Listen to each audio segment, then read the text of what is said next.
pour vous remercier pour tous vos messages de soutien. Alors voici là où je m'installe pour produire mes histoires.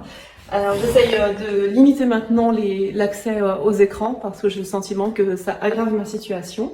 Donc je m'en remets à la méthode papier et crayon et surtout comme vous le voyez maintenant j'ai des supports tout à fait différents. Là j'utilise maintenant une petite tablette qui me permet d'écrire sans gâcher trop de papier et puis d'écrire assez gros.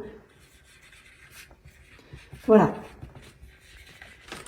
J'ai également, depuis que j'avais fait un post pour expliquer ma situation, plusieurs personnes qui sont proposées pour m'aider, notamment Colette qui a accepté gentiment de me prêter sa voix.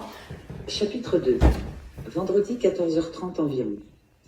Drapé dans cette unité. Voilà, donc là Colette lit et moi ça me permet d'écouter la mélodie des phrases et puis de reprendre après sur papier s'il y a quelque chose qui ne va pas. Donc je me sers toujours de mon téléagrandisseur et puis je me sers aussi de la tablette pour dicter. Par exemple là je pourrais dire frère Augustin pénétra dans la salle des archives, virgule, il fit les 100 pas. En général, mon iPad est assez fidèle et écrit ce que je lui dicte. Je me sers également de ces lunettes que je vous avais déjà montrées, qui me sont devenues indispensables.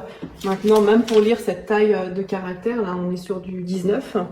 Donc là, j'arrive à lire, mais évidemment, je ne tiens pas bien longtemps à ce rythme-là. J'ai également un tableau ici, qui m'est très précieux. Donc, il m'arrive d'écrire. Alors, c'est pas moi qui écris, c'est un ami qui est venu m'aider à faire la structure du roman parce qu'avant je procédais sur ordinateur avec des copier-coller, je déplaçais des éléments et maintenant c'est plus possible. Donc non seulement il est venu m'aider à écrire, structurer les chapitres, mais en plus il les a enregistrés en version audio et ça pour moi c'est vraiment une aide précieuse. Voilà, donc je tenais à remercier tous ceux qui m'ont envoyé des messages de soutien.